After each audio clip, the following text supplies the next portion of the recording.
Displaced and The Other. When I announce your name, if you could raise your hand.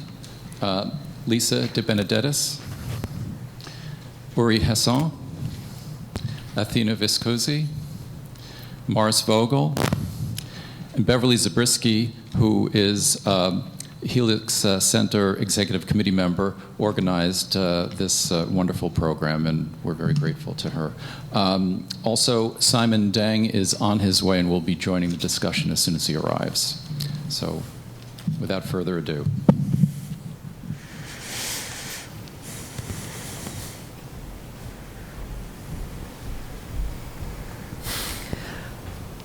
Well, we were talking before this about the effect of people's stories on each other.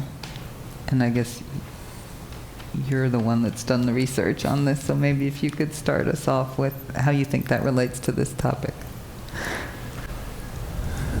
So,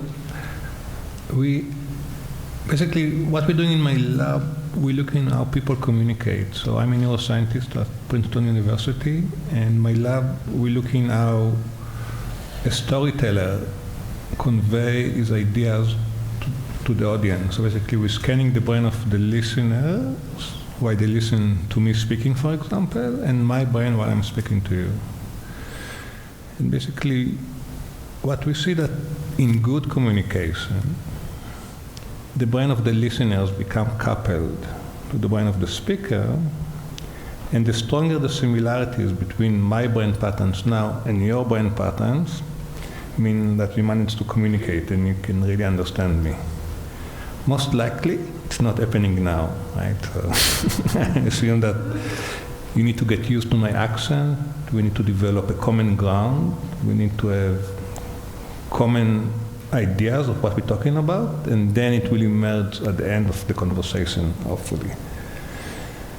And I think that, especially in these days, we see more and more that it's very easy to interrupt communication. It's very easy not to be coupled to the other. And I think when good communication happening is like a magic, right? That our brains really become coupled. And I think the question in these days, how can we really improve communication and increase the similarities in our responses and shared background and shared understanding of the topics we are talking about, instead of dividing and breaking, because it's very easy for the listeners to be decoupled and not to want to be engaged in communication. So, since we're in a climate, let's say, where people are being othered a lot, yes? What are those conditions that we need to create so that people can listen to each other? I think that there are two really important things for communication to happen. I think first we need to develop similar joint language, right?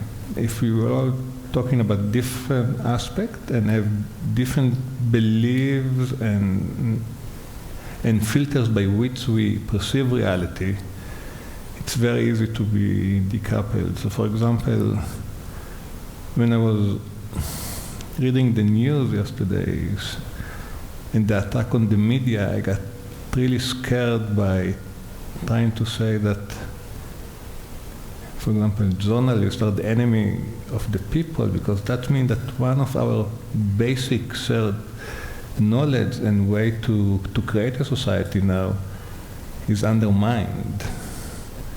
And if we don't know what is the facts and what are the truths, it will be very difficult to establish this common ground, and it will be very easy to divide us more and more.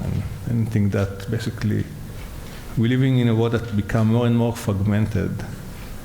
And I think there are some forces that like it, that can gain power from this fragmented reality, and that's something we need to fight against. I direct an immigration museum here in New York. We're very much a storytelling institution. It's not exhibits, it's the stories of immigrants. We tell these as third-person stories. These aren't the stories of our educators, people who lead visitors around. but the goal is to create a sense that that the experience of others is very much like the experience of immigrants is very much like the experience of visitors who don't identify naturally with the immigration experience. We don't have that sense of whether we're connected at that sort of a granular level. For us, it's very superficial. Are people saying to us things like, yes, my grandparents experienced the same thing, or are they saying things to us, which they are increasingly? Today, I don't have to listen to that crap anymore. There's been a change, and we can tell our story. We own our own stories, and we don't have to connect our stories to the stories of other people. It would be wonderful to be able to see the kinds of connections that you study and what it is that would facilitate our ability to make the connections more real. Yes. Lisa, you were talking about the exhibit that Doctors Without Borders did earlier this year about Yes. so that's the organization I work for, highlighting our experiences with refugees all over the world. And the whole point of that was that in telling the stories and making people, more than telling the stories, but actually making people kind of go through a simulation of that experience, that's it's impossible not to be moved, I guess. I think I come from a place where it's stories are moving, and we encourage forums where people can tell their stories because that's what's going to shift people's minds. But I guess what you're saying is kind of challenging, not necessarily. No, there have to be some conditions. Yeah, I think that there's something really interesting about storytelling, and it's way more effective way of communication than anything else. If a doctor will come and will tell you that you have a cancer and will start to detail all the facts, it will be very difficult for you to process. But if he will talk with someone that went to the therapy and will tell you his own personal experiences, suddenly you will get information. So I think in storytelling, it's a way for us to communicate way more effectively because, we all humans, we all suffer, we all have families, we all have friends, we went through the world. So it's very easy to connect when you have this very basic common ground to use for. When you go and really become very abstract, then it's more difficult for people to be coupled and understand the situation.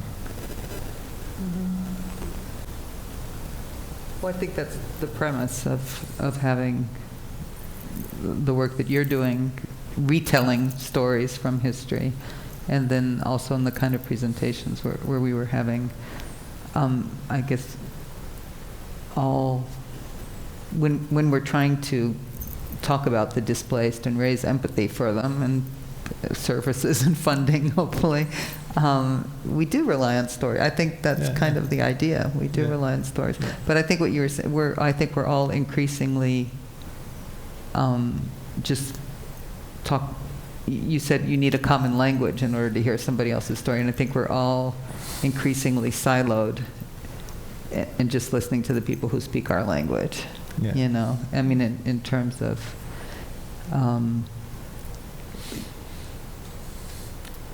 Yeah, I mean, and that there would be words, like if somebody's telling me his story with an illegal immigrant, that's it, I've stopped listening, because I don't.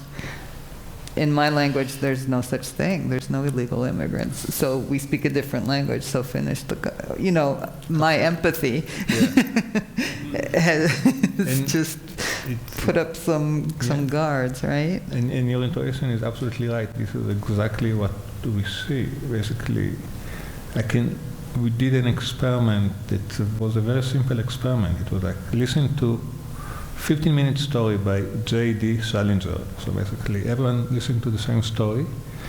The story was about a husband that lost track of his wife in a party. and he's calling his best friend in the middle of the night asking, did you see my wife? It's a very simple story. For half of the audience, we say that the wife having an affair and is with the friend at this actual moment. And for the other group, we said that the husband is lunatic and really behave a very irrational way. And this like one sentence was enough to make the audience understand the story in a very different way. And it was so strong that we can look on the brain of each listener and tell, you believe that the wife has an affair, or you believe that the husband is lunatic. And if you think that one sentence can filter your reality, right? Then think about what's happening if you're listening to Fox News for 24 hours a day, or you read the New York Times. Then for the same news event that you're exposed to, you have very different filters. And as you were saying, this filter is going to change everything. And this is what I was saying, that if we won't have the same filters on reality, it's more challenging to communicate. And there is something good about it, because you want the different opinions coming to, so you don't want everyone to have the exact same assumptions about reality, but also you want some common ground. Then the question how to balance it, it's something that we don't really know how to do, right? And it's always changing.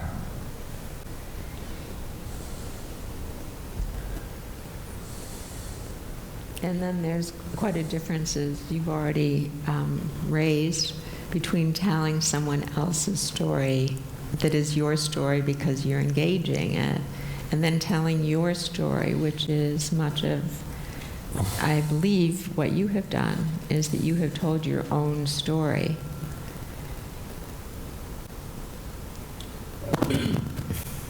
See, when we talk about refugees, displaced persons,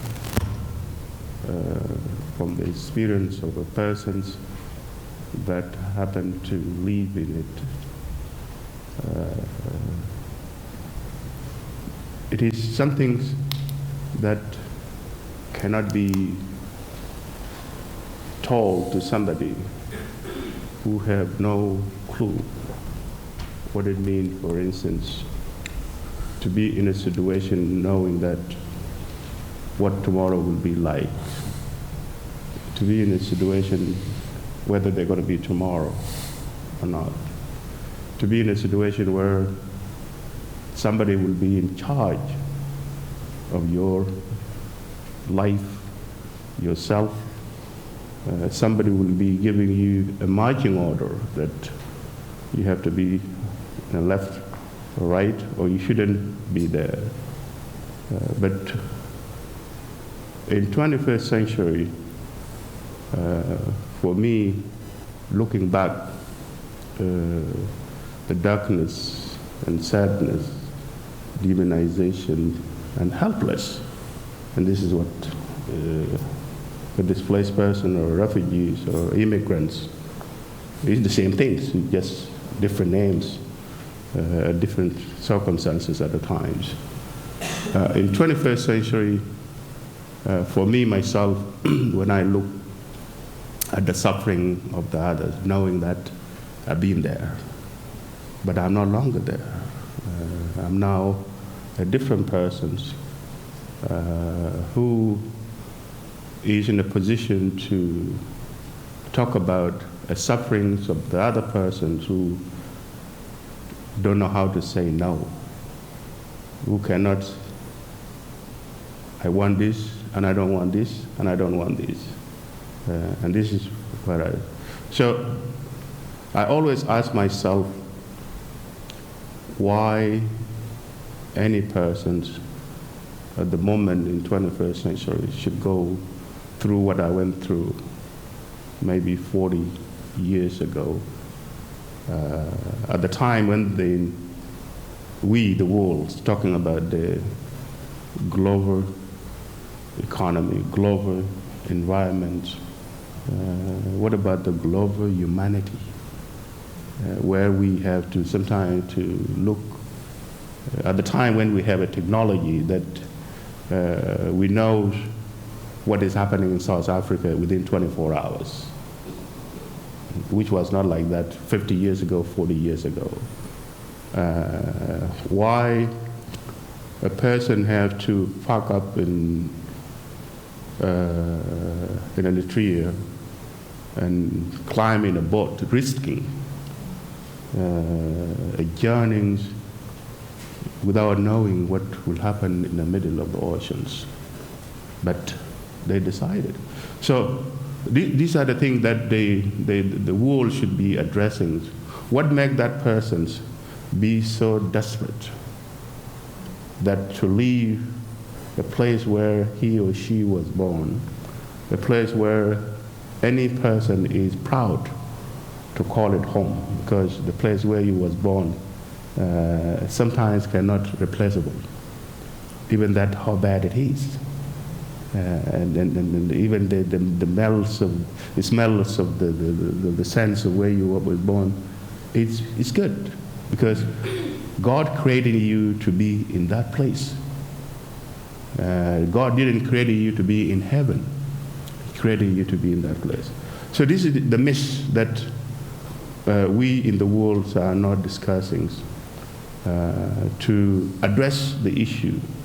What makes a person so desperate to risk his life or her life, seeing immigrants washing out by the oceans and after they drowned, seeing people risking their life to be shot at, to go to the other side.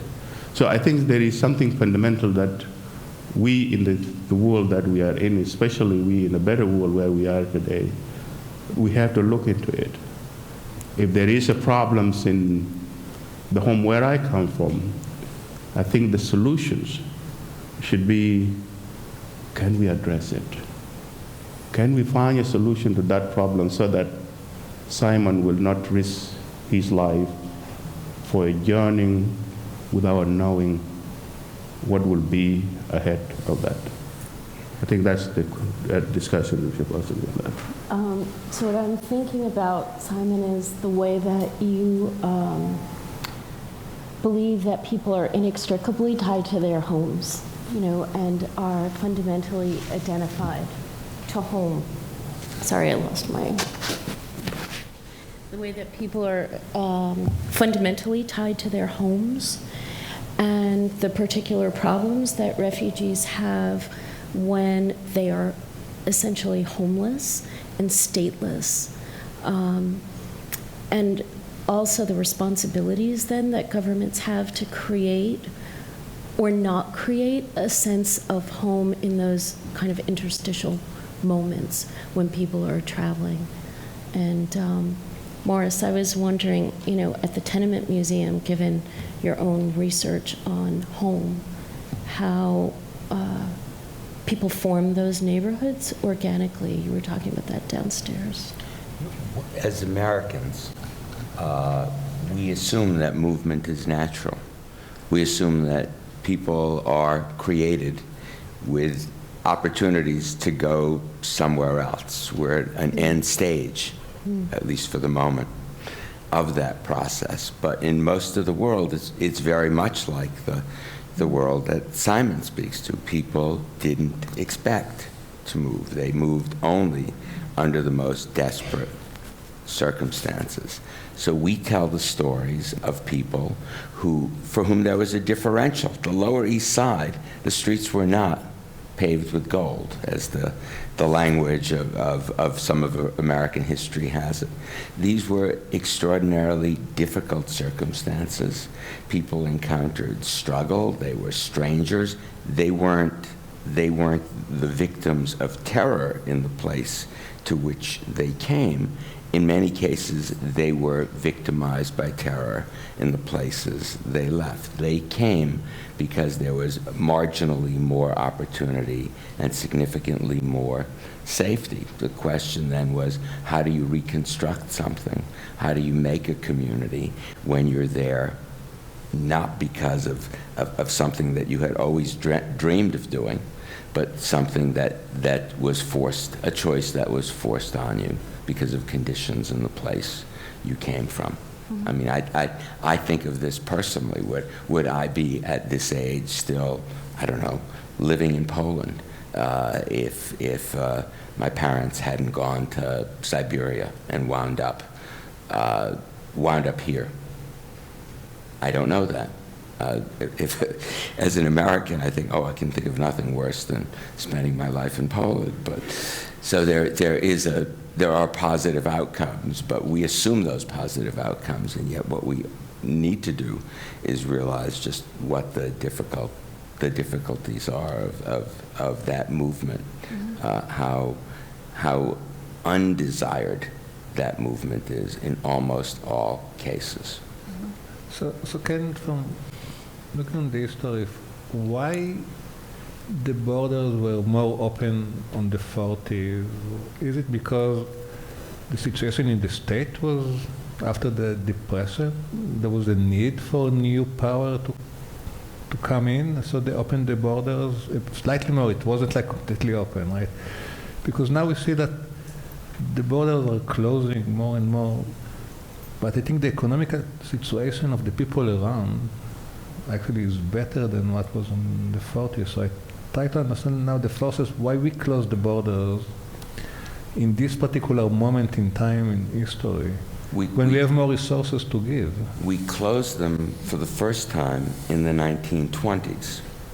In the laws of 1921 and 1924 established a racial system that determined who could enter this country and cut immigration back from 1 million a year to 150,000 a year, favoring people of superior racial backgrounds, Northern Europeans, Western Europeans, cutting out altogether Asians, cutting out altogether Africans, and restricting to a handful Eastern and Southern Europeans. So Eastern Europeans, Poles and Russian Jews and Polish Jews had been entering at 300,000 a year. They were cut back to 5,000. The story of the Holocaust is the story of the 1924 Johnson-Reed Act passed in this country. After the war, there's a slight opening, not because, and by the way, the key to those 1920 laws are that the United States was experiencing great prosperity in the 1920s. It was one of our really great periods. But an awful lot of people in America thought they were losing their country's identity. They were agriculture collapsed, essentially, as a source of employment. Small towns gave way, and people whose lives were built up in their identities were tied to rural America or small town America, to what we would today call red state America, thought that they were losing the future.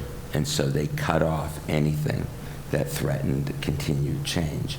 In 1945, when the horror of the death camps became unavoidable, President Truman wanted to allow refugees to enter the country. Congress wouldn't go along. It believed that the same conditions that had prevailed in the 20s still obtained.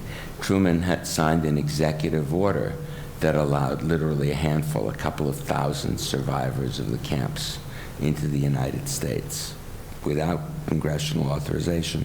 In 48, Congress passed the first Refugee Act that wound up allowing about 200,000 European refugees in, and that included about 80,000 Jews. Actually, more Ukrainians came in under that law. It's an irony there, than Jewish survivors. We didn't change our laws till 1965 in the as part of the civil rights movement. And now we're at another one of those moments, probably, with great prosperity. And yet, with people who are losing their, it's like the 20s in a lot of ways, people who are losing their sense of the nation belonging to them and wanting to go back to a pre-civil rights America, wanting to go back to a white America, indeed to a white Protestant America. And that's where we are now. There's been some people would argue that there's a fundamental change in the economy, not the superficials of prosperity or lack of prosperity. It's economics and identity. So if you take this analogy of we are like in the 20s, in the 1920s, then we should be really worried because we all know what's happening in the 30s and the 40s. What happened was the same thing that's happening in the 30s and 40s in Europe seems to be happening again in Europe. Right. The irony for us is that usually after an election in some emerging part of the world, the American president calls up the new dictator and says, we'll collaborate with you as long as you respect rule of law and human rights. And this time after our election, it was Angela Merkel, of all people, who called Donald Trump to offer the same collaboration going forward if the United States respected human rights and rule of law. There's also such a difference between waves of immigration when there's some choice involved and the whole motif of forced from home. And that was the exhibit of Doctors Without Borders, that forced from home. And you've worked in many different kinds of refugee camps in different countries. A few, yeah. When you were talking, I've worked in Maban County in South Sudan, and the near the Shilluk people. Yes. And you were, I thought I heard you say how people downplay that experience of being wrenched from your homeland, how it really is, you know, a loss, a death, a grief, you know, to be forced from home, like you say, but that there's the loss of the what you were saying, your God-given homeland, you know. Now, you know, other people have used that idea anyway. But it was, I think that's true, that people really, you know, when we think of trauma even, we think of, well, somebody died or you witnessed this, but just the loss of homeland, just the loss of common language, you know, but not just the tongue, but the markers, you know, is so, it's something you need to recover from, you know, that it's this loss. And I was working with a very small group of people from Sudan who were in a refugee camp in South Sudan, and they had no language they had no word in their language for depression. And so I was trying to explain what's depression, and we were trying out different words, and the educated people that spoke Arabic and then their native language. And then, so we're going back between a few languages trying to figure out, you know, what is depression, you know, when people are crying and they can't get over it and they're staring out the window and they can't function. And they said, oh, you mean when you're missing your village, you know? And so that became our word for depression, like missing your village, you know? That it's that fundamental, you know, that it's a mental illness to be wrenched from home. You know, I always remember that. And, you know, I was talking to a young man from Central America the other day who had to flee. His father was murdered by gangs, and his father was murdered, all these horrible things happened, but the biggest component of the grief was the future that he had anticipated in his own place, his own God-given place, and that he was never going to have that again, and that one person with a gun could take that away from him for the rest of his life, I really think we underestimate that. I mean, the idea that people are crawling over our borders to take our jobs or some thing like that. It's, but then I think, and this goes back to the storytelling, then can it really be only people who've experienced this who understand? Are there, like when you tell the story of the 1920s immigration laws, I wasn't there, but I'm having that experience right now. I can understand your story, right, of how the in-prosperity xenophobia arises. So I have, how do we create these environments where, or the language where people can understand, people who have not been wrenched from their home can understand the severity of that, and or people who have not been oppressed can understand what that really means and how wrong it is. And hopefully, so that people who are oppressing can understand what they are doing and stop doing it. But that presumes empathy, and it can't be presumed. Yeah, I will go to my grave presuming empathy. They can't take that away from me, Nora. I think that home is such an elemental concept that even if we haven't been driven from our home or nation or the people whose language that we share, that idea of leaving home is something that we can all, that we've all encountered, even if it's just that struggle, let's say, to leave home. And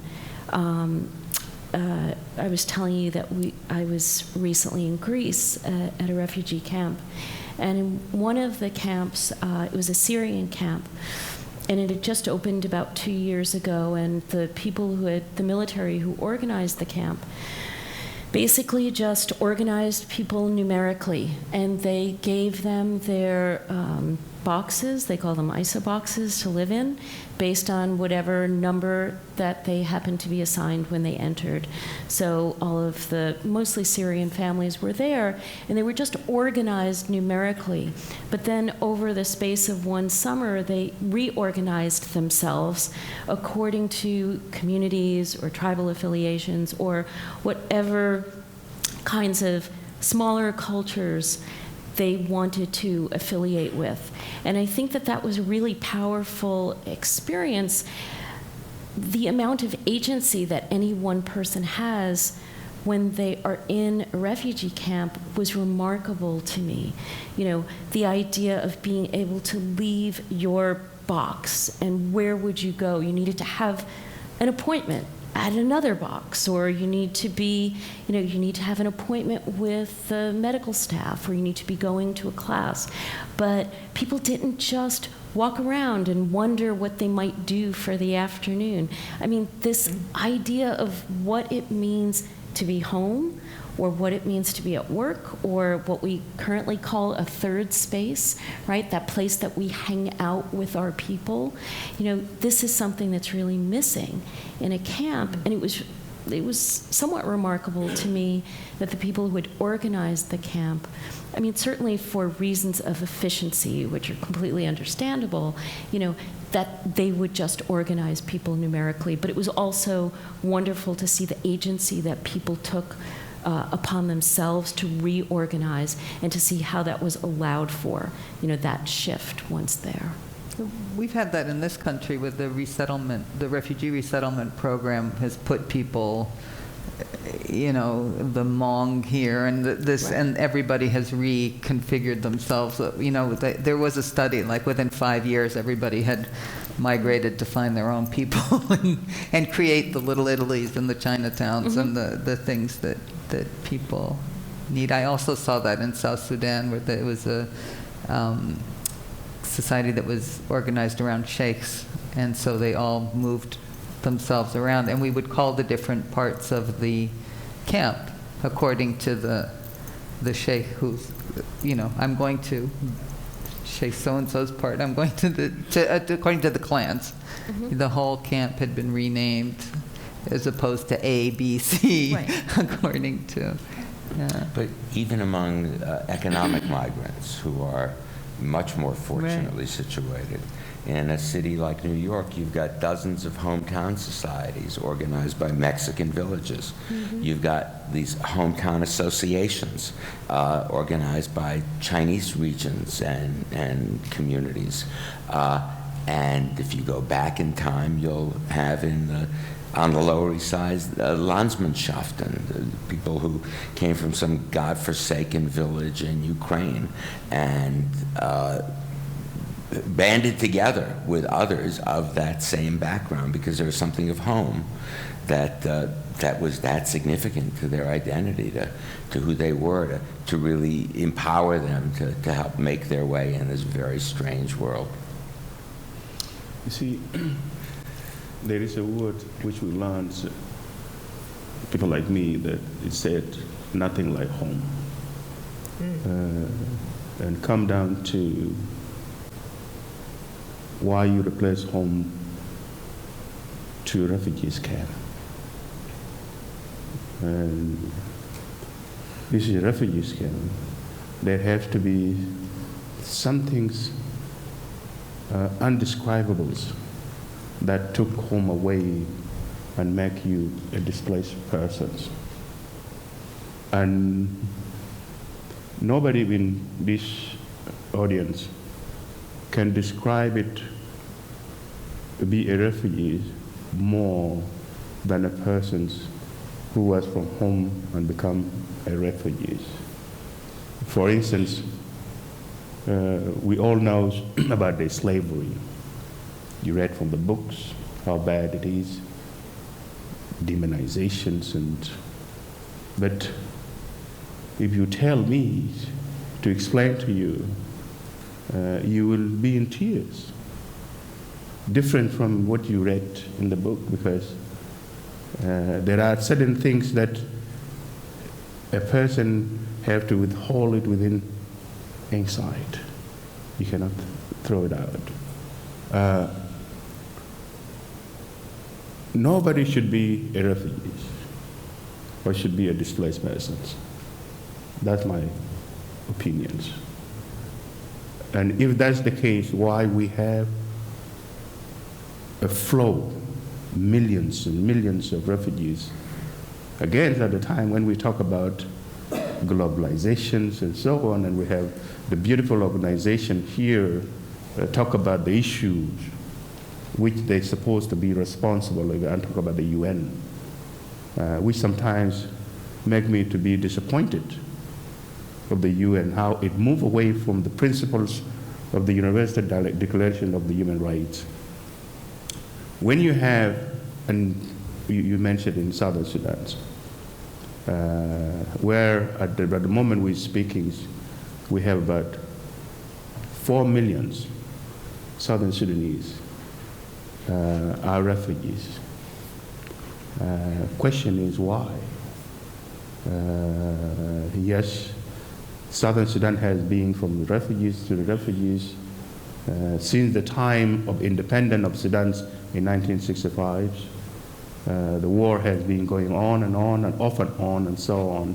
In other words, from the refugees to the refugees to the refugees. Even those who find better life like me,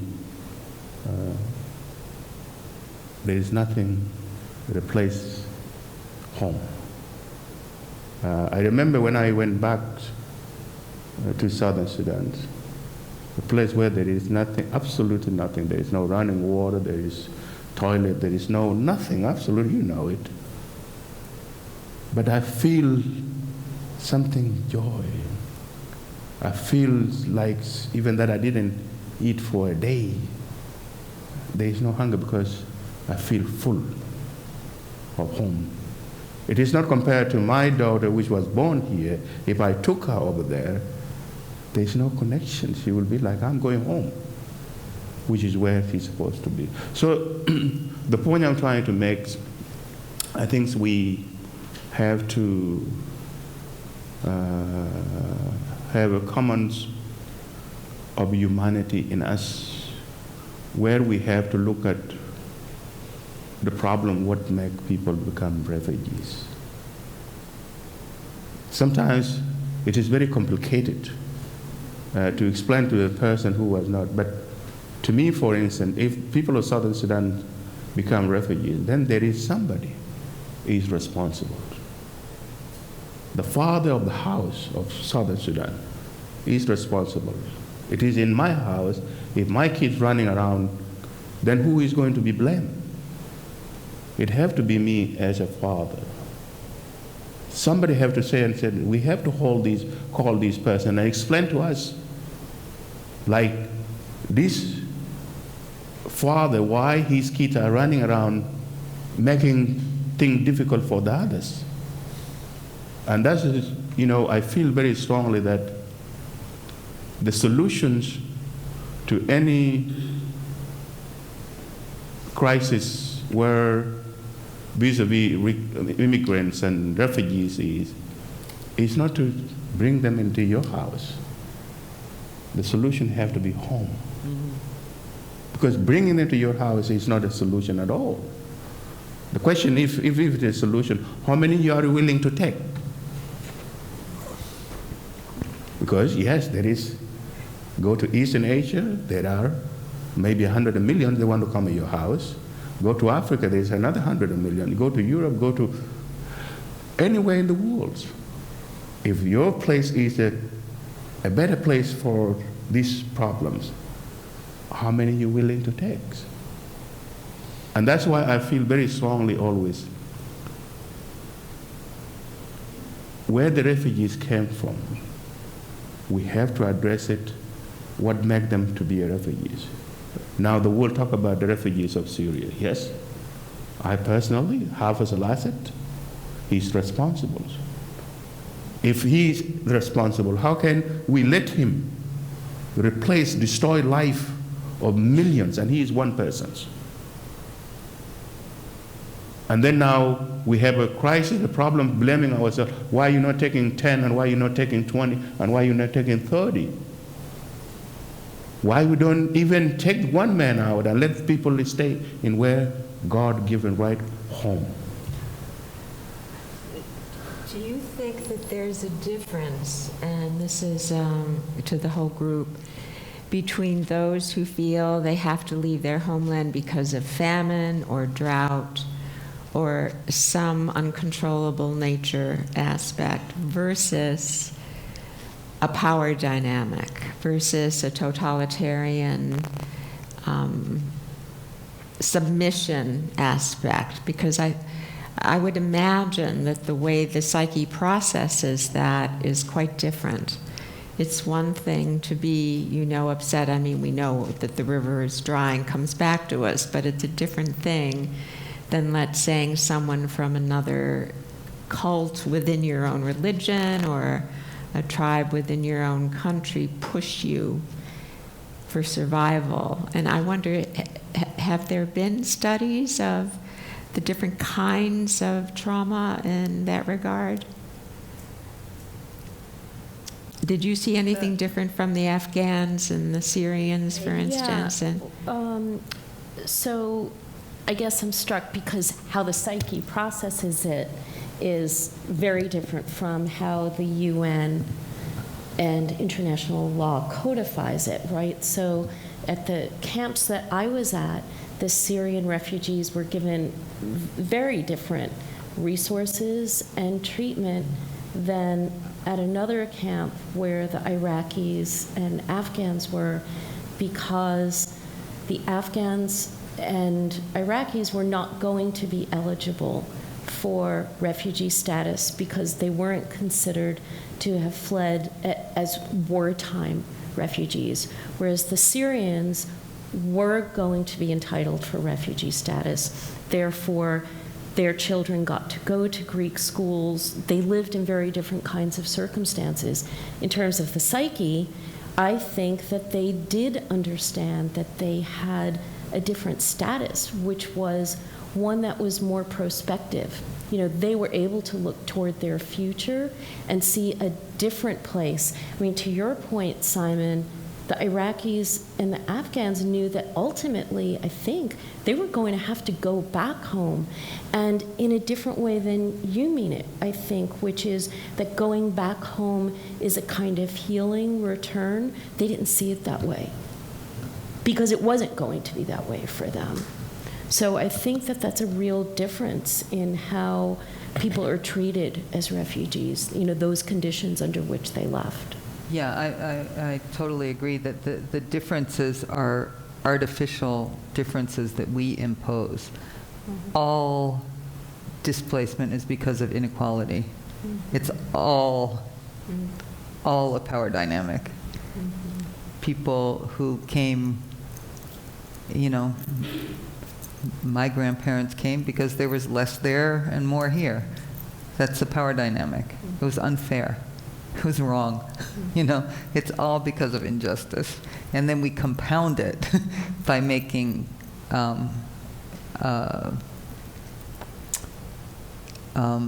categories. I think, you know, when we treat people with trauma, I mean, to me, and I'm not a researcher, so I just make this stuff up. You know, but the big difference is the level of helplessness that was involved, right? And that a traumatic, you know, which is why sexual violence is so difficult to get over, because you've lost control over what comes into your own body, right? It's just, so the level of disruption, and so if I have been raised knowing that the world is unjust my whole life, and that I'm going to have to make decisions based on that injustice and do the best I can, I might be less traumatized when I move to save myself than if I grew up thinking there is maybe some, you know, that there is justice and order in the world, and then I violently find out that there isn't and have to flee in the middle of the night. However, I would say that all of this is power dynamics, and that we have a world of globalization, and all it does is give us more information about how unequal it is, you know, that now any kid in wherever, Myanmar, can be on his Facebook seeing what other people have that he doesn't have, you know, that's what globalization has given us, and there's a way to not redistribution. Do you think there is a way? Could you? Let's be your topic and say you have the power now to change dynamic. Is there even a solution to that? I'm a little social worker. Yeah. Yes, I mean, I think, you know, I think we're always trying, I mean, I think humanity has always tried to evolve situations of greater justice and greater distribution. No, I would, you would just, I'm not going to interrupt anyone. No, please. But I would challenge that. Yeah.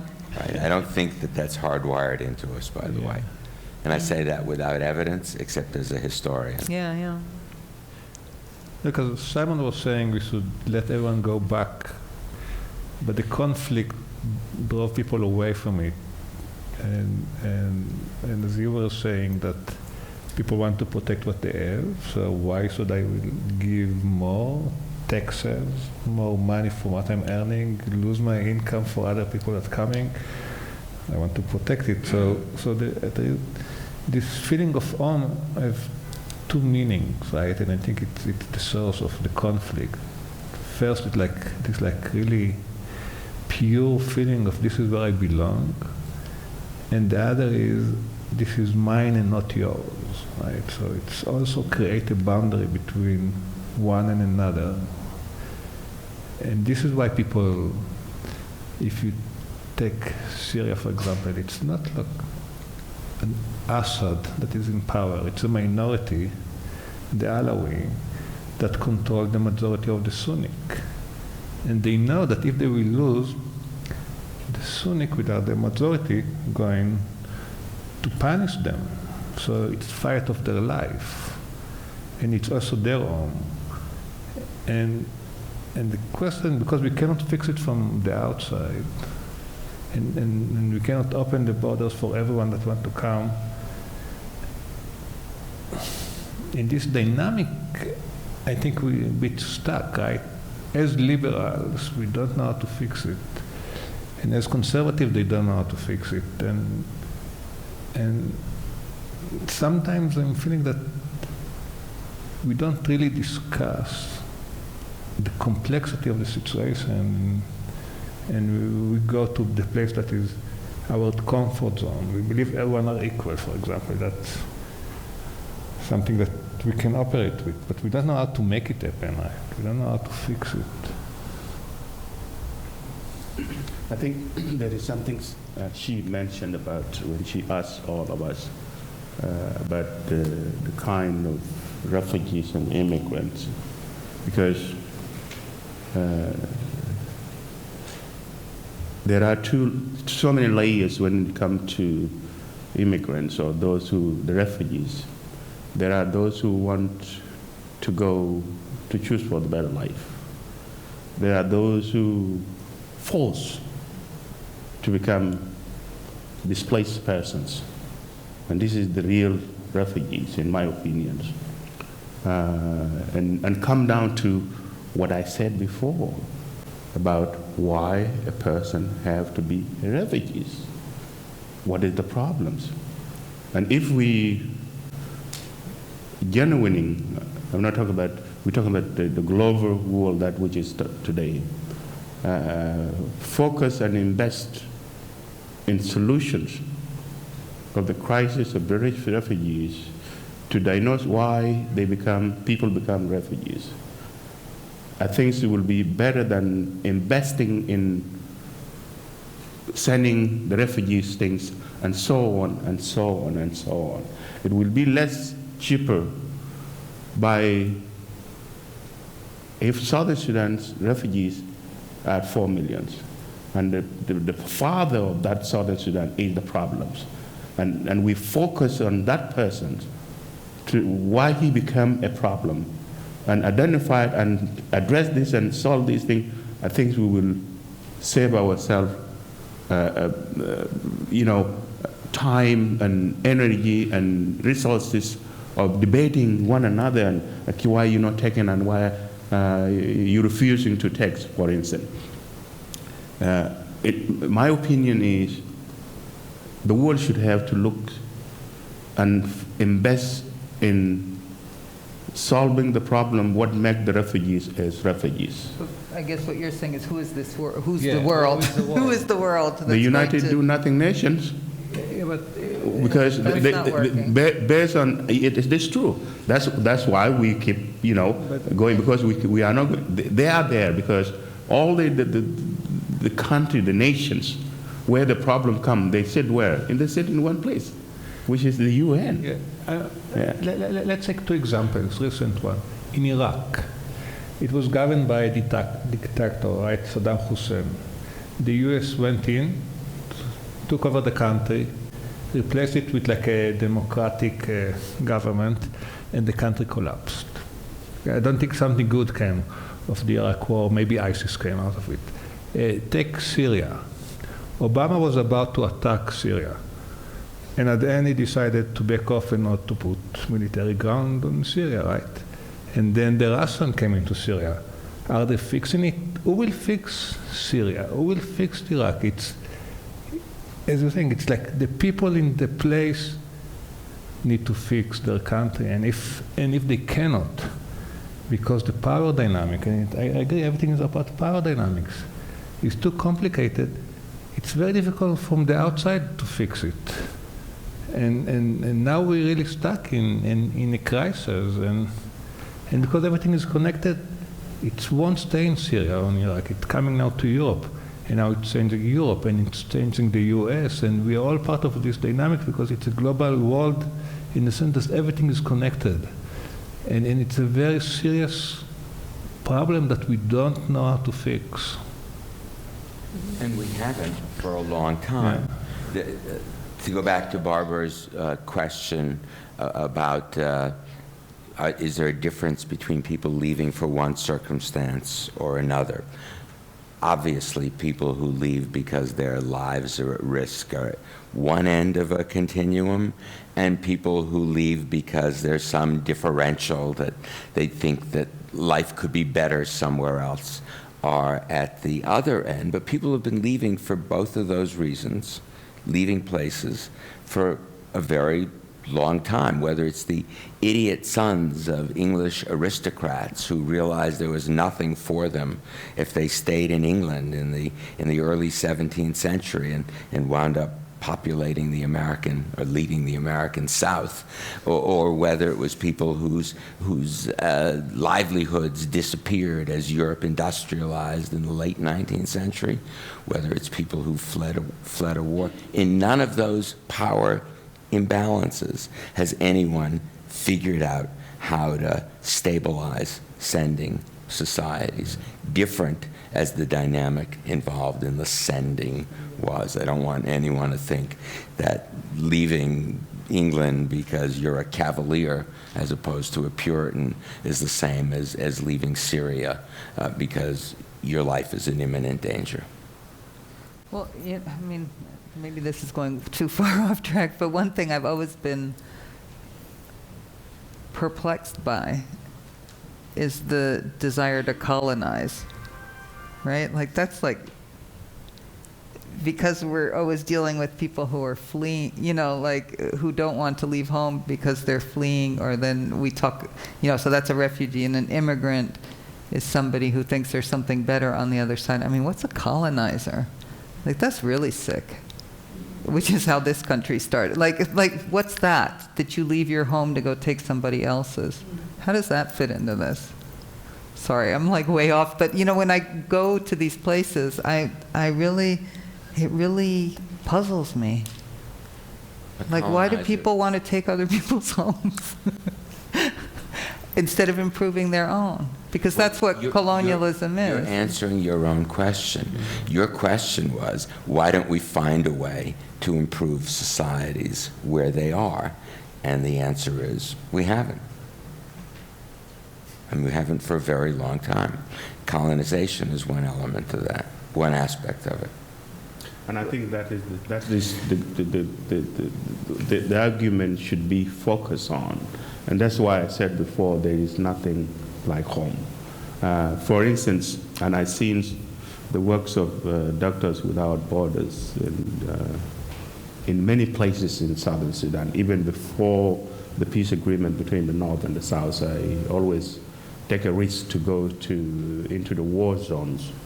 And sometimes we have to carry a patient for the whole day and reach to where the Doctors Without Borders are stationed in the midnight. And I remember I was in northern Barghazal, which is not in Upper Nile, and a child and a mom, they just felt sick, and you know, something had to be done. And we have 2 doctors with us, but there is no medicines. And according to them, if we find a medicine, these people will survive. If we are not going to find a medicine, then within 48 hours, So we have to walk for 9 hours to reach where the Doctors Without Borders. So in my opinion, the investments of the argument should be finding solutions in which that the Doctors Without Borders, and instead of because their lives sometimes are in dangerous. You know it, I don't need to tell you how many your workers in Maban was killed. Because the environment is hostile environments. So the solution have to be invested in finding a solution where there is, and the Doctor Without Borders, instead of risking, they have to go there and train a person, okay, and instead of you relying on tradition medicines, which probably you know, there are people in Maban that rely on their own medicine because there is no other way to find doctors. So this is where the focus, in my opinion, should be today, instead of taking 4 million Syrian refugees whom are now need to get out, or who are already refugees, to take them somewhere. In my opinion, that's not a solution. To take 4 million of Southern Sudanese whom are now refugees in their own country is not a solution. We have in Uganda 1.5 million Southern Sudanese there, living in life. I don't want to describe it. There is no dignity by being a displaced person in a place which is not your own. For you to survive, you have to do ABC. And you just figured out what do I mean by ABC, to survive. But if we find a solution to their home, believe it or not, I would rather be in my village, you mentioned before, and figured out how will I survive, whether I'm going to go to the river Nile to get a fish, instead of be in an hostile environment where there is no dignity of my child. There is no sense of human, of home. I become homeless and helpless. So I think that's what we in the world have to be addressing. And I'm just, who am I to tell the world that? There are so many different levels to address here, and it seems to me, though, that it's also really important to address the ethical practice of how we respond to people in need, even while maybe the primary response needs to be to fix the situation. Because there are always going to be people in need on the sidewalk right in front of this building that are displaced and that are homeless. So the question becomes, I think, how do we ethically respond? We don't have any behavioral economist on the panel who could explain game theory and why we take from other people, like they have two of something and we want it, so we take it. And it would be maybe interesting to have somebody like that on this panel. But how do we respond ethically with the few resources that we have? And I continue to reflect as I hear you talk about the primacy of home and how that may change for any of us depending upon where we've been raised. I mean, in Queens, where I'm from, I don't feel a really powerful affiliation with Queens, as if I'd be ripped out of my home if, Thank God. And then, thank God, thank you. So, what is it about certain circumstances that evoke that really powerful, elemental affiliation, where if you did not live there, then you're homeless? That's a really powerful thing to say. And what are the various conditions that shift for people, that make some people have that primary affiliation and others not?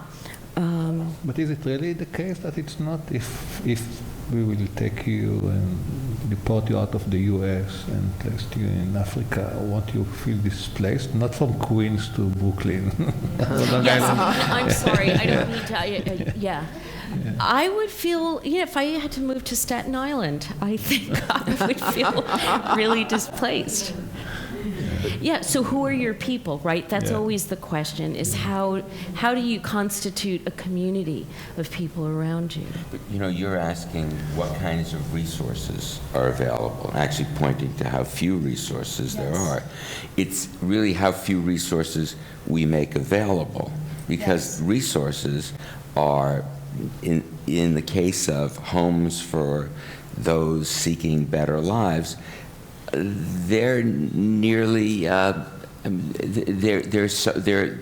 are so many that they're uncountable.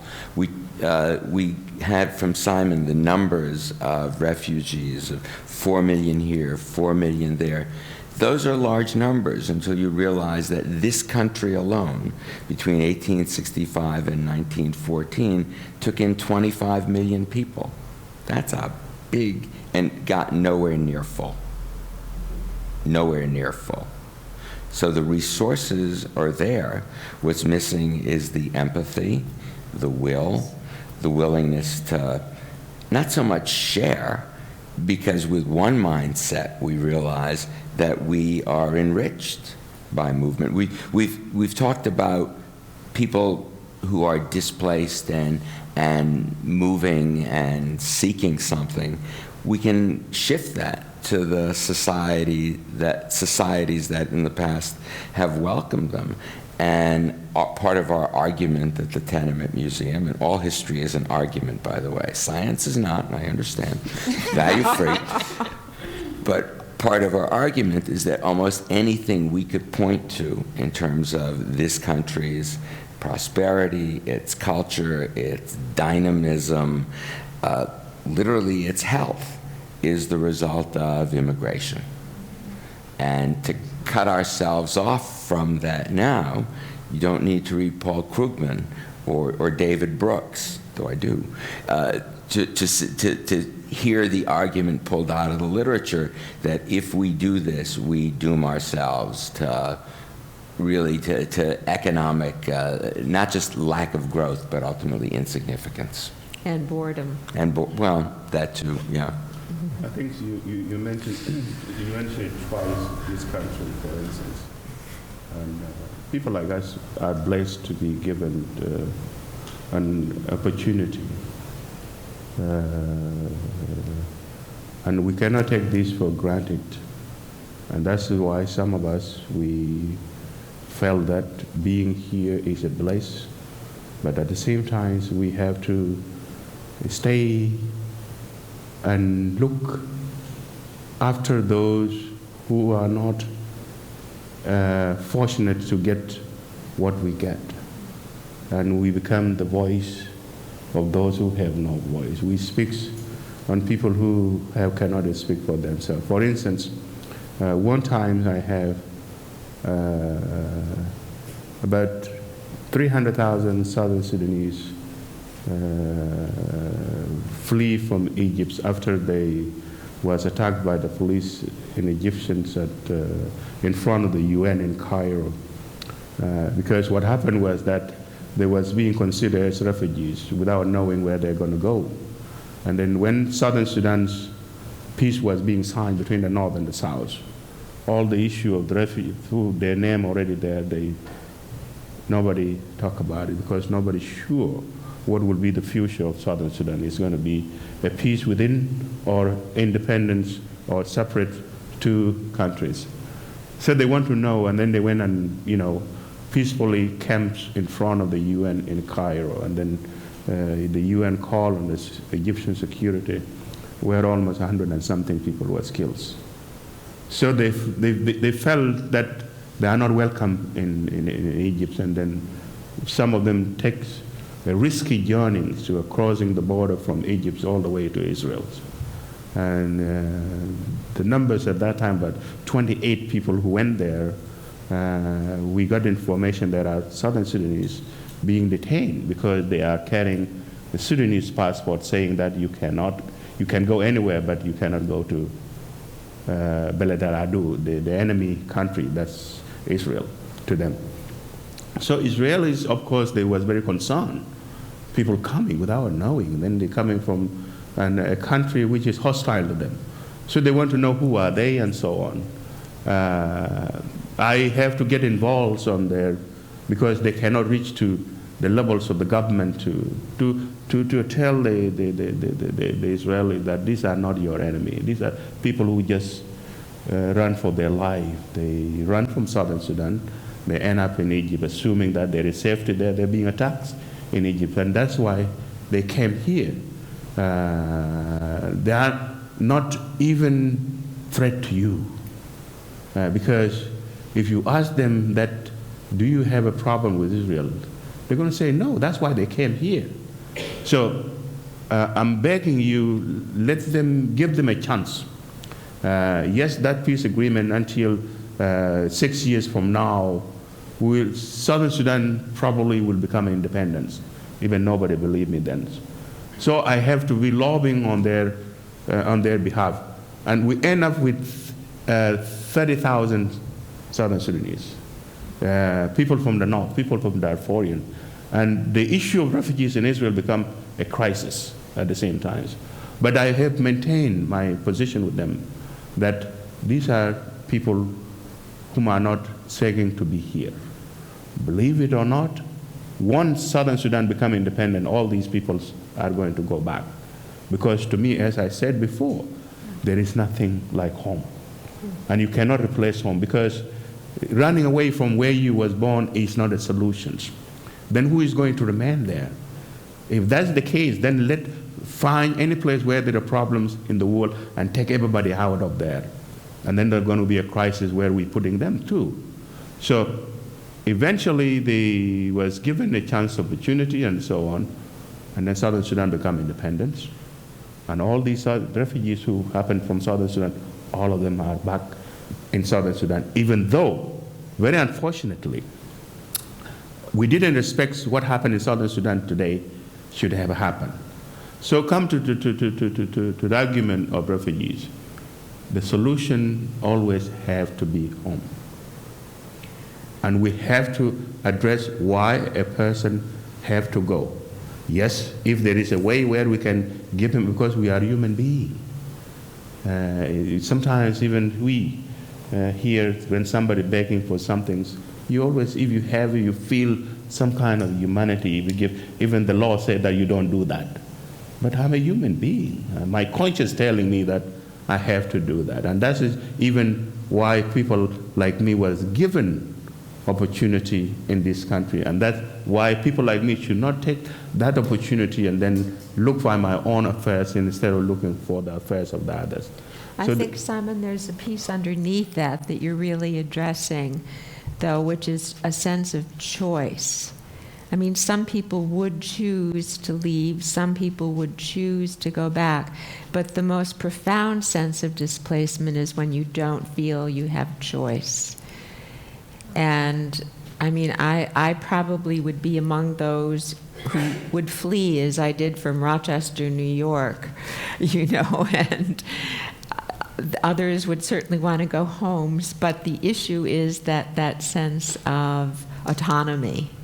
And that's what gets taken away in terms of the displacement, the refugee situation.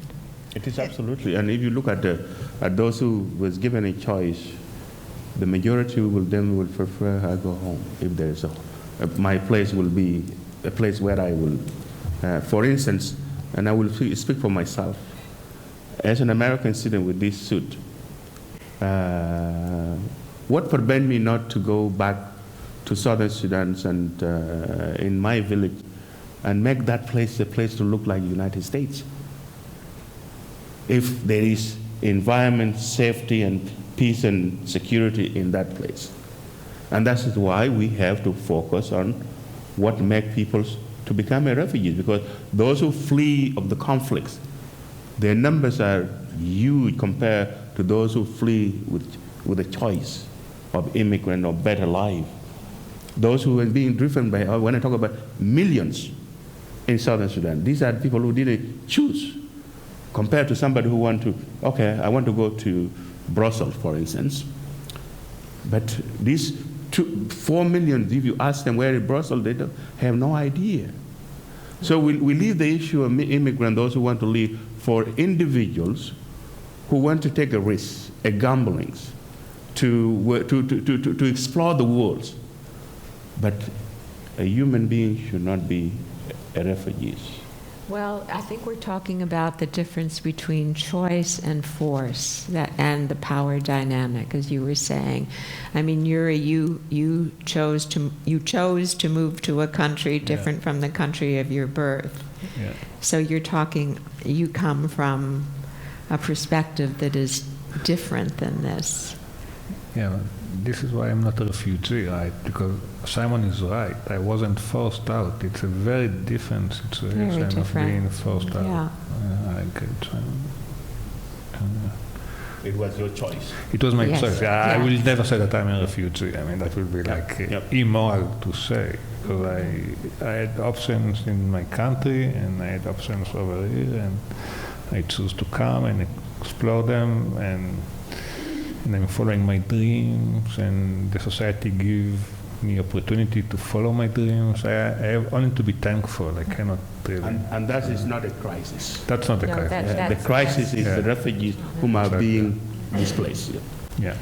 I have a question I want us to get into before we wrap up and ask for questions. Were you surprised by the outpouring of support in this country for organizations that deal with refugees and human rights, ACLU, International Rescue Committee, Doctors Without Borders, when they were threatened? One has the sense that people found that they really had a value in the acceptance and facilitating of others, and but it took a crisis, it took a challenge before that really came out. Could you address that, Morris? Sure. I think that what you're speaking to is what has for a long time been the dominant American narrative, the story we tell ourselves about who we are and where we come from. And probably a majority of Americans believe that the immigrant story is their story, and a conscious denial of that narrative threatens their sense of who they are and really their deepest values. The question is how long that can be maintained. It's not just a matter of being able to mobilize people or have them write checks. There's a political system out there that doesn't necessarily respond to the majority, or it responds to a majority that's constructed and reconstructed, and there are powers at play here that threaten that narrative. So where we are right now, at least when it comes to the stories we tell ourselves, to storytelling and empathy at that level, we're in a good place. What my fear is, will we be in that good place 5 years from now, a generation from now? That's what's scary. I was joking to my wife, who's sitting behind me earlier today, that while we are rightfully paranoid about what's going on today, as opposed to the 60s, which is the last time I recall this level of, oh my God, they're out to get us. This time the FBI and the CIA are on our side. Who would have thunk? For now. Lisa, did you want to? Yeah, I just think of the power of visual storytelling in the media in terms of how it, I think, galvanized a response for people. I think about that now famous news image of that little boy in Aleppo sitting in the back of an ambulance, and how so many people saw in that little boy children and vulnerable children and trauma, for once a face of what trauma looked like, to just see that boy so disconnected from whatever was in front of him. And it really, it galvanized people, as well as I think the image that had come out in the news maybe a few months before of the little child who drowned on Lesbos, right? And how that got people speaking in a way that we weren't quite speaking before. And have you seen an outpouring of more attention and understanding? Yeah, I mean, we're all raking in the cash. Yeah, but I mean, Um,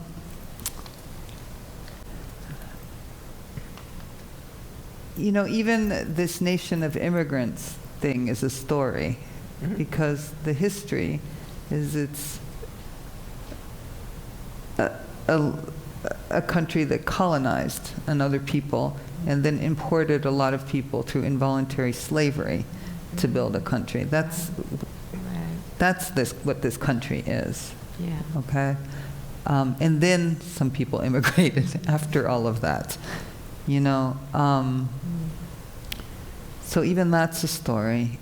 And the fact that we can see the face of trauma in that little Syrian boy, but we can't see it when a child is shot by the police or by a vigilante, in our own communities.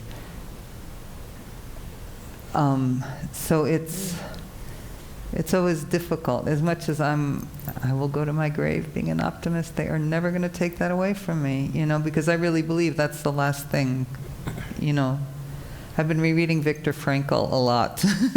I really, they can't have that, But, where am I going with it? That these are illusory victories, I guess, and that we still need the big victory, the one, and who is the we that's going to triumph? I don't know. That's going to redistribute everything equitably and sustainably, and make it snow in February again, and I don't know. But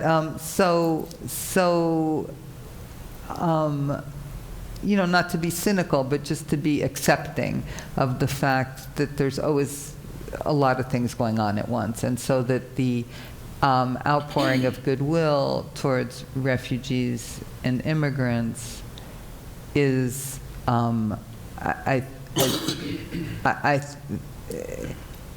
is a lot due to compassion and a lot due to self-preservation, that I want to be sure that we are not this guy. I want to be sure. I went to the Women's March with a sign saying, "White women, we need to do better," right? Because 53% of white women voted for Trump. And white women would say to me, "Really? But not me. I didn't." And to me, that's our country, So I want to be at this march to be sure that that's not me. But what are we doing to change the conditions that create these things? And this is really what you're saying. What are we doing to change the conditions that create displacement? What are we doing to change the conditions that created this hopefully very temporary regime that we're facing? And so is this outpouring of funding and goodwill really changing the conditions? And I don't want to I think it's great. I don't want to be cynical about that, because maybe this is what's going to get everybody thinking and willing to mobilize on a whole new level. I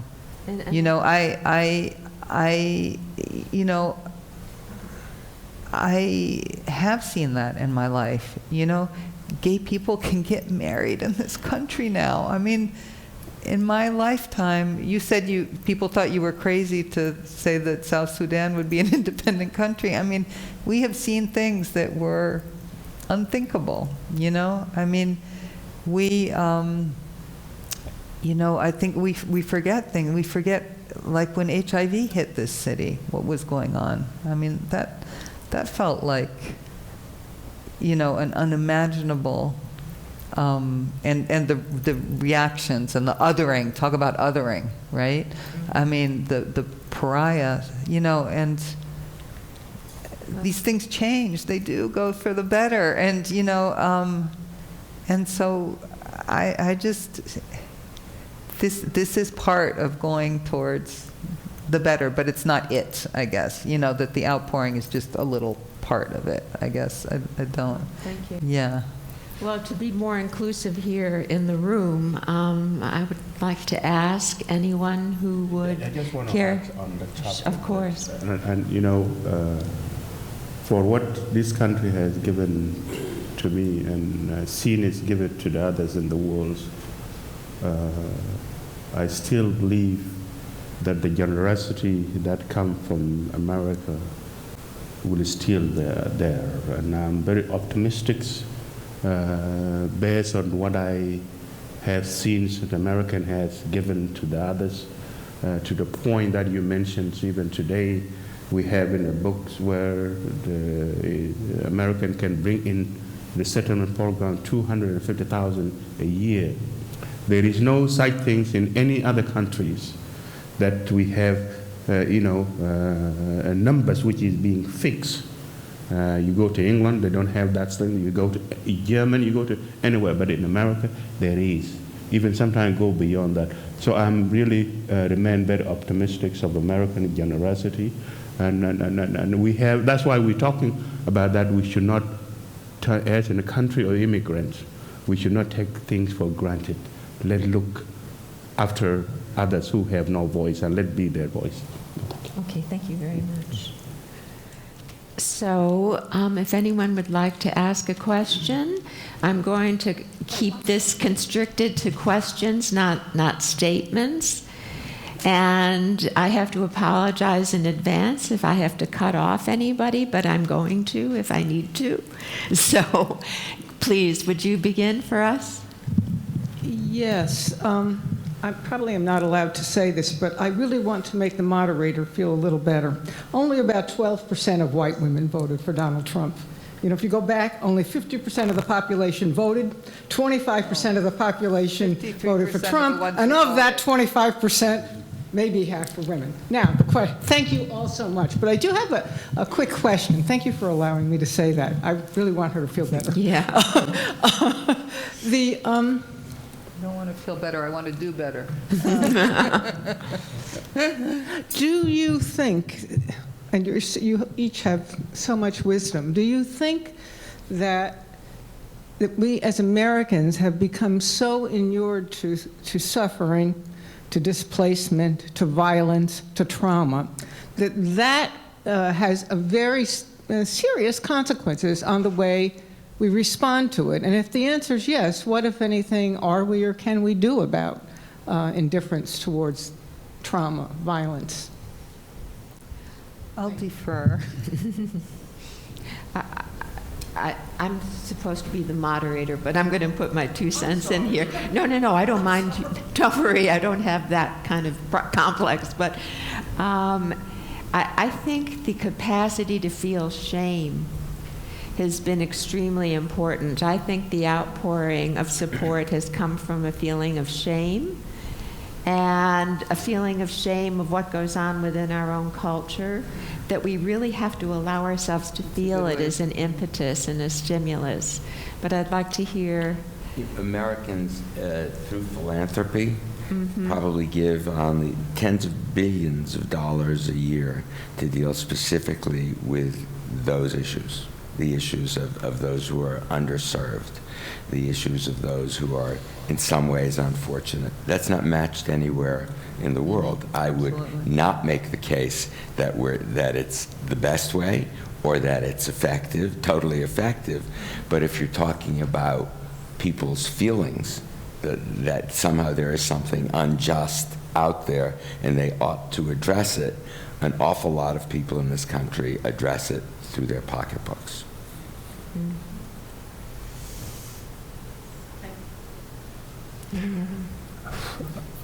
There is a feeling that something dark happened, and I think we feel it and we're afraid of it now from the change, and I think this is the reason why most of you and most of us came today to talk about it. And I think it's only the beginning, because it happened only 2 months ago, even less, right? And so I think only the beginning. I think it's not going to change quickly. I think it's going to be way darker than it is now. So we're all worried and we all think how to change, and I think we need to act as you are doing, basically. You're going out and trying to change, and Simon trying to change, and only by return to be activist in a way, and expecting that it will be a long process. Maybe we will win at the end. But you did mention, there's always a homeless person in front of us, outside the, we can all start there, today, you don't have to send $100 to Doctors Without Borders. You can give $1 to that person. And I really believe that, that's,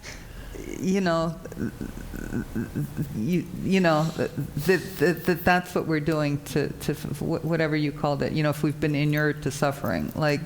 Let's make sure, they can't do that to us. They can't, we will defend our right to give $1 to somebody who may not deserve it. They can't have that. Sorry. You should really make me shut up. No. Did you want to say anything to that question? No. All right, please. When comparing Americans' attitudes towards immigration in the 1920s versus now, is the issue more not so much the relative wealth of the country, but the amount of inequality in the country? I've read that, inequality is a major problem now, and it hasn't been this bad since the 1920s. So maybe that's the common thread. I would say, yes, inequality is an issue, but that displacement is the larger issue. People by the 1920s who had spent their lives and assumed that their futures would be in small towns in New Hampshire or in farms on the Great Plains, that had been ripped from them by economic change, by the transformation, the industrialization of agriculture, by the rise of industry. In the same way today, this is Joseph Stiglitz's argument. People today who are industrial workers or coal miners, and those are the constituencies we've heard most about in the last year. Those folks have seen their world disappear. Their world is being displaced by Silicon Valley and all the best and the brightest coming in on H-1B visas and disrupting everything. All right, that's the similarity. I don't think it's poverty, and much as I don't like inequality, I don't think it's inequality either. And by the way, the 20s happened 10 years after the United States began to seriously address the question of inequality through the progressive income tax and any number of other literally progressive measures like laws against child labor. So the 20s were a good time if you're looking at the trajectory towards social justice, much better than now. I think there's been a lot of psychological studies that claim that your relative well-being is not as important as how you compare to other people. And that in terms of their total happiness, if everyone's poor, it doesn't bother people as much as when you're poor and you see other people very wealthy. And yet the people who most loudly speak against inheritance taxes are people with nothing. So I would like to believe that logic matters. I've got a PhD and demonstrated I could keep a consistent thought through 300 pages of text. I don't think it does. I don't think if we tell them that it's their health insurance that they'll lose, they won't do that. They'll do that anyway. So well, that's another issue why Americans vote against their own interests.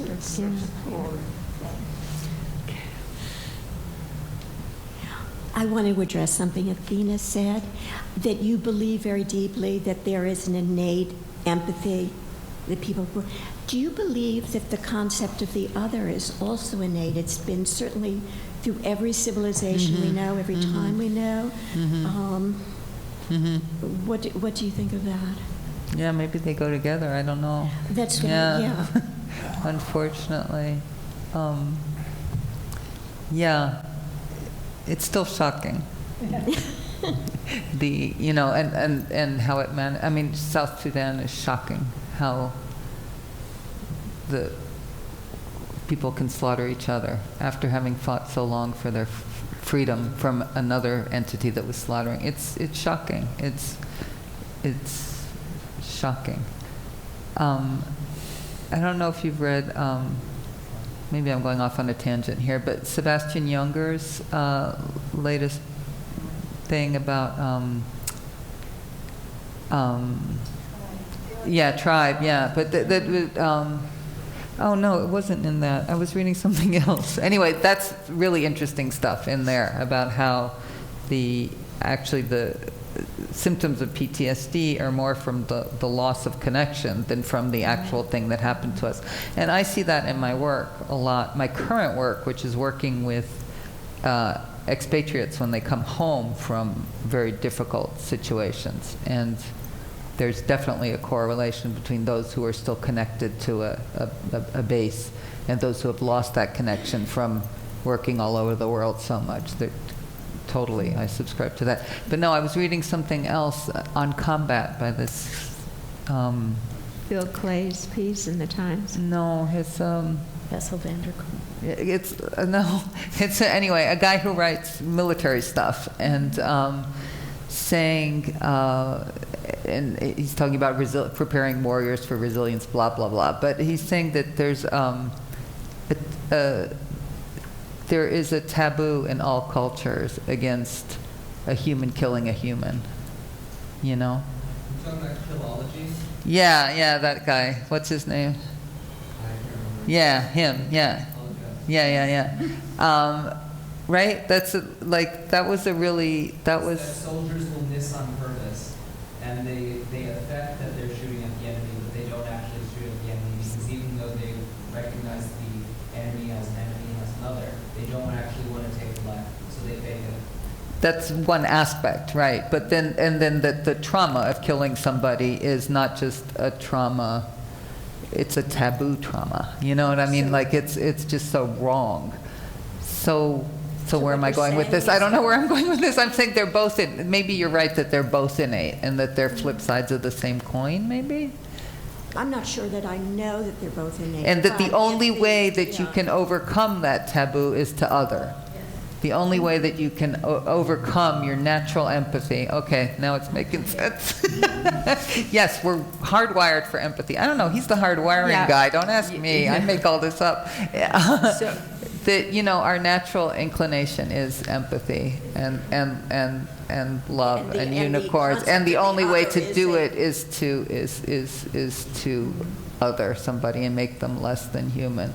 And that's what you see all over the world in these conflicts, where people just make somebody less. And I think that's why I've been going back so much to reading. When I started working with refugees, reading literature from the Holocaust, how can people think this of each other? How does this work in their heads? It's the oppressors that fascinate me. Yeah. How does that happen? And Yuri, from your work, what would you say? So I'm coming from a dynamical system perspective and not from innate perspective. So I would say the following, and I can connect it easily to the Holocaust. Growing up in Israel and being surrounded by second generation and first generation survivors, and there always was the question: how the German could be so evil, right? How can the Nazis operate the camps and it's not human, right? And I think at the end there is a realization that each human being, and it does include each one in the room, okay? No one is excluded from that, have a divine aspect and a dark aspect. And it's all a matter of dynamic of the play between them. And sometimes the best can come from human, and sometimes the worst can come from the same human. And being in difficult situation, I was in combat situation, I saw dark things coming from people that I loved, and I was really surprised by it. And this is human, and I think it's a matter of times and context. I can remember even there was like blackout in Manhattan for 3 days, from 23rd below.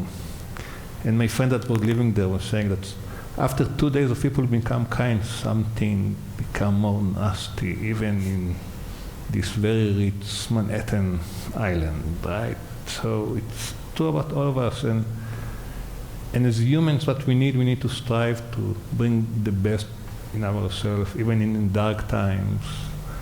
And that's what we need to do, and I think we need to find a way to improve the dynamics, even when it's spiraling down and start to get really dark. Come over here. You have to come and... It's just adding to that conversation quickly. Can I add to something? I think you have to come up and get in line here. Thank you. Did you want to say any? Or do you want to come now? Please. Hello. Hi, everyone.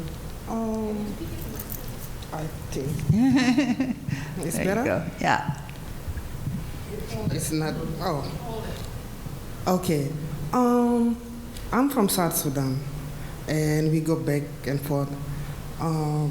My question is, how could you let a government, could be South Sudan or other countries, because we talk about displaced and refugees. So displaced people, they do not choose to leave their homes. Right now, I have my own family. My sister and 16 other kids, they ran off. So basically, if they don't run, either they're going to be killed or otherwise. So how could we stop a dictator government from doing that to its people? Is there a way, either the UN or the US? Because Southern Sudan didn't come independent without the US fight. And everybody knows that Americans help us to be free. And I believe whatever they're doing to each other is absolutely wrong. And I remember earlier Simon mentioned about certain things he don't want to touch or he don't want to. It's dehumanizing. We are talking about children getting raped, women getting raped. And not only that, a couple of days ago, they announced that Southern Sudan is starving. Basically, the whole country is starving to death. Famine. Famine. Yeah. So this is like getting out of control. So how can we intervene, either the US or the UN, to stop this from getting out of control, like completely? Do you want to say anything? Well, I prefer you guys check it first, and then. No, I mean, I don't know the political solution. Yeah. Yeah. Okay. If not the political part, what about humanitarian? Because if people are fleeing or they're hungry, the whole country is starving. Should we do anything, or to help them out at least, like humanitarian assistance? Yeah, I mean, Yes. the only thing that's happening in South Sudan is humanitarian assistance. There's no government functioning that I know of. I don't know, maybe I'm wrong. Yeah, actually, what my sister here is saying, it is what she's asking. It is the question being asked by the 4 million that I talked about before. That question is being asked by 280,000 those who are under the United Nations protections. You know them, even in Juba, in Jungule, in Upper Nile, since 2013. They are in the capital, but they cannot get out because of the security of the presidents will execute them, even to the point that the security are just around there in Juba, the capitals. There was something terrible happened. to those who came out, including the NGOs who went there to work and help them. They were being attacked by the bodyguard of the presidents. American citizens, humanitarian was raped in the capitals, and nothing being said by the U.S. So the question she's asking, it is a genuine question. Southern Sudan didn't fall from the sky and become a nation in one night.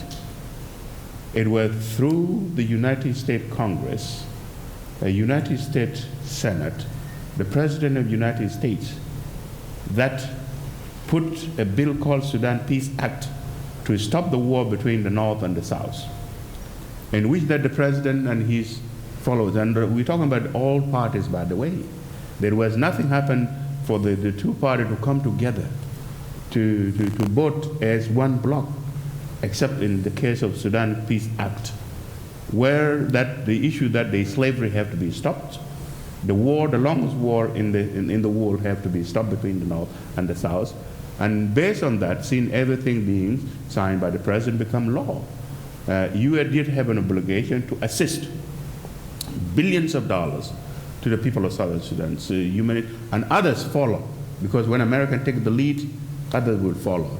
And then there was given a chance, because there was a debate whether the referendum should be delayed or not. I personally, I went, walked barefoot in all the offices of the elected official in the Congress and in the Senate to deliver to them, address them, each individual. If you delay this referendum, then there's the bomb will go off, because Southern Sudanese, then you're telling them that then you go back to the miserable situation. So the war will go back again. So the Southern Sudan was given a chance. Referendum was conducted in Southern Sudan, became independent through American help. After we did that help, we give them millions and billions of dollars, people who doesn't know how to balance the books, without accountability, without even somebody to follow what this money is being used for. For the first time to have a nations come out from independence with wealth in their hands, oil money in the hands of individual who doesn't have an account, that was fighting war and so on. The president office become a place where you become rich in one night, where millions are being stolen every day in the office of the president by his relatives and so on and so on. For God's sake, if you guys are aware of it, $4 billion was distributed by the president to his cabinet, because he's taking a big chunk out of that. And then later on he turned around to tell them that bring the money back. And then now we have George Clooney leading this investigation of recovering this money. They are not going to be recovered. All we need in Southern Sudan today is to recover a life of a child who is dying now. And then since the world came out last week that there is a famine in Southern Sudan, they talk about 20 people a day. 20 people a day dying of hunger. And it still, we're still talking with the man who is in charge, who replaced them, the man who brought the catastrophe on Southern Sudan. And this is where my sister's question come about. In my opinion, if there is a way, we have to reach out to Washington. United States have moral obligations to rescue Southern Sudan in the situation where they are in today, based on what they did, what they showed them. When this peace agreement was not being signed between the two parties, I have to go on hunger strike for 45 days. I almost died, and she was with me, by the way, until the President Obama realized that I don't want him to die in front of me, and then he went to Addis. Peace was signed, but the President of Southern Sudan rejected it. He said, and I quote, "This peace agreement, it is not a Quran, or it is not a Bible. I'm signing it, but I'm not going to implement it." And nobody even hold him responsible. To me, that person, the President of Southern Sudan, by the name Salva Kiir Mayardit, have to be held accountable of a 500,000 Southern Sudan who perished in 4 years. 500,000 of 4 million whom are now displaced. And kids are being raped on a daily basis. Rape in Southern Sudan become, you know it. Everybody talk about it. Then why we don't have the courage to say to this man, enough is enough. Simply because of the dollar we give you, That's we the hold you question. responsible. Why don't we hold them accountable? Well, there was problems with my cousins, the President of the United States, Barack Obama. You know, the policy of don't rock the boats lead to this situation, because Southern Sudan, as I told them, and I told him, the President of the United States, Southern Sudan is an American baby. And that's why I went on a hunger strike, to tell him that the baby you brought to the world is dying before our own hands. And we don't want to hear that story. I think, again, it goes to the story. This was a great success. We got South Sudan free from those horrible Islamic people And walk away. in Sudan, and halas. Very sad. Yeah. No, and it's absolutely So wrong. thank you for asking that question, very important. That was incredible. And several times during the session, people said, why did it happen? Now, you just gave this exemplary explanation. That's incredible. You know, I don't think many of us knew that. But I'm wondering, and this kind of goes to the other, when we look at the other, then we can do things. And we've always looked at Russia as the other, and when South America, when all the trouble there, that was the other. And even today it's the other, and we don't necessarily, well, I'd like to know what you think of that, because I think we do have the UN, as you suggested, and then the gentleman there said that it's never going to improve, I guess, until we have another on another solar system, you know, and then we'll behave. But anyway, if you could address that. As Steve Bannon said the other day, that we're not part of a global community. We are part of a nation that defines itself, as every nation does, in opposition to every other nation. For us, for Americans, for a long time, that other was ideological. It was hard to have a racial basis for our nationality, because the United States was separating itself from Britain, and there was an awful lot of overlap there if you used race. So we emphasized those things that we learned about in third grade. Religious freedom, political democracy, social opportunity. They weren't quite real, but they made us different from Britain. They were real enough. Over time, we've used those, or at times when we've become a little bit more insecure, we've reverted to race. We shifted to race over the course of the 19th and early 20th century. After World War II, we went back to ideology. As you pointed out, the Russians were extraordinarily important to us. When they were the Soviet Union, they were the communist world, the enslaved world, and we were the free world. Free world included, Franco's Spain. It included lots of things that maybe weren't quite free, but weren't in the Soviet sphere. Then the Soviets did something horrific. They evaporated in 1989. We woke up one day with no other after 25 years of embracing a civil rights view of who we were, toward racial equality, toward economic opportunity, toward, a culture-built intolerance, toward accepting 1 million immigrants a year. That's what the 1965 law, as amended, is about, without racial basis. We still do that, by the way. But it's in those other areas that we've then begun to shift back to race. George H.W. Bush, now the sainted George H.W. Bush, one of the great presidents of the 20th century, got elected by running ads about Willie Horton. Remember? A black convict in Massachusetts.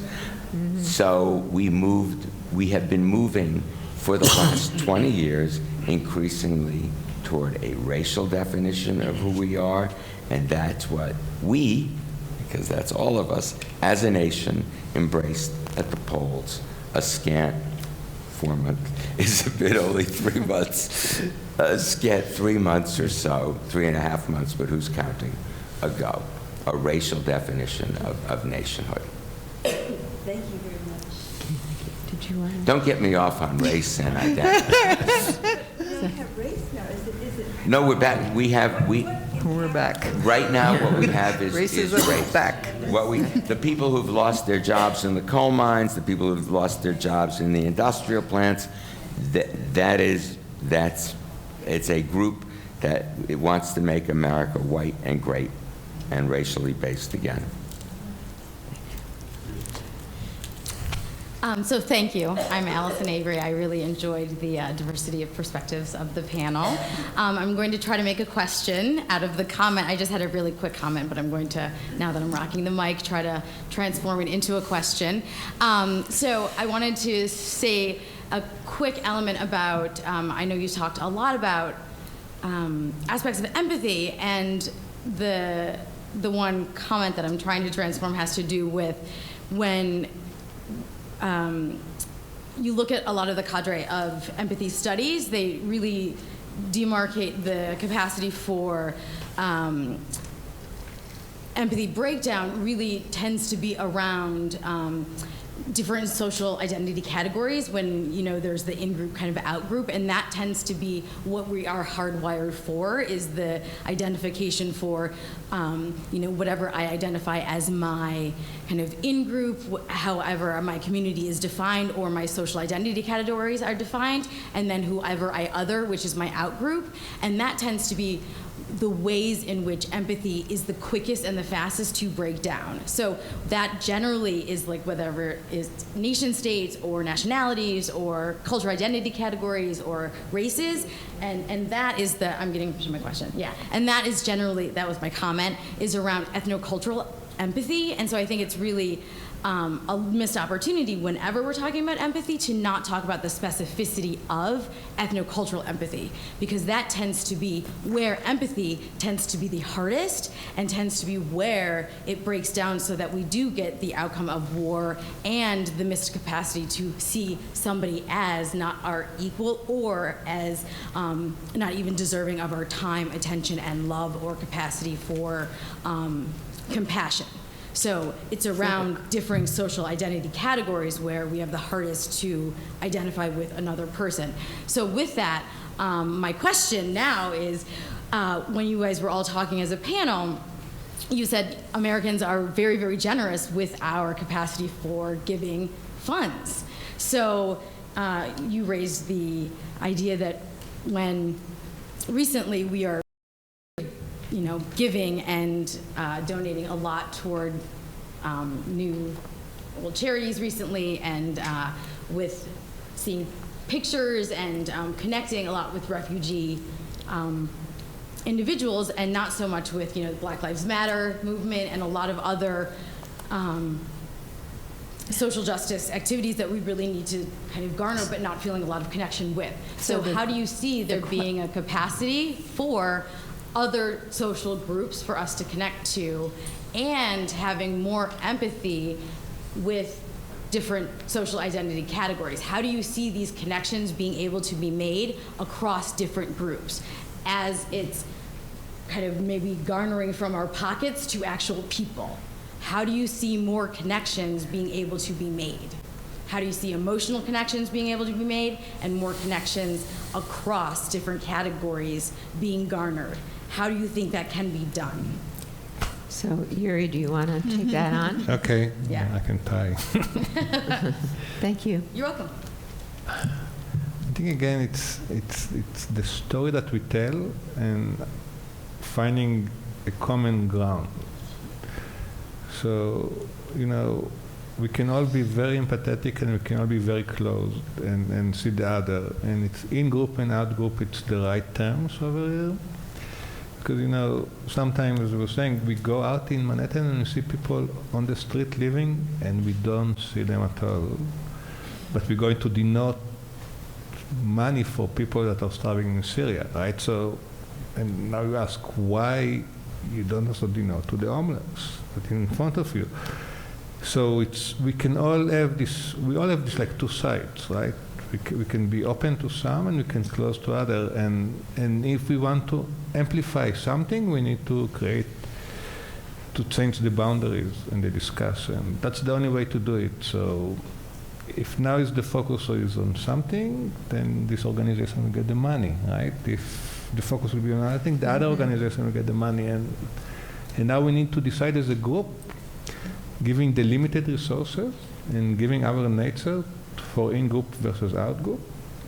How do we define our group? Who we are? Are we Americans? Are we global citizens? Are we from Queens? I mean, we can have many different identities, right? Are we liberal? Are we conservative? Are we reading the New York Times? I mean, we can divide it, and it's up of us now in this moment of crisis to define the way in which we can build a common ground that can move us forward to where we want to be in 20 years. And if we will fail, other people will do it for us, like Steve Bannon. Or Beverly, I have a question, I guess, for both Allison and Uri. Are you saying that it's a rhetorical problem, then, that how we language who the other is dynamic and one can actually be strategic? I don't think it's rhetorical. Rhetorical sound like it's word and no accent. I don't mean it in that way. I'm just talking about language and. I think words are accents. I mean, you do things with words. I don't think that if you speak, you do something, and you can really change the reality. And I think what we see now, for example, the attack on the media, that journalism, it's an act, it's a deliberate act to change something in the structure of the society. And if they will succeed, they will gain power for many years. It will give them a lot of power. It's a very smart move. It's not a crazy guy that's talking. It's not crazy guy. It simply know what he's doing. It's a very smart move. And now that you see the move, you want to react, and people reacting. And now it's not a rhetorical war. It's a real war about the concept and the assumptions and how we move forward from here. And that's what's happening now, I think. I think what you're really pointing out is that it's as if within all of us there's the fight between affinity and empathy. Yeah. And we're seeing a clustering around groups of affinities. But I would like to thank this affinity group, those of you who have come and stayed with us through this, and the wonderful speakers and presenters. Very much appreciate the really wonderful level of discussion and your good energy for being here today. So thank you. Thank you. Thank you.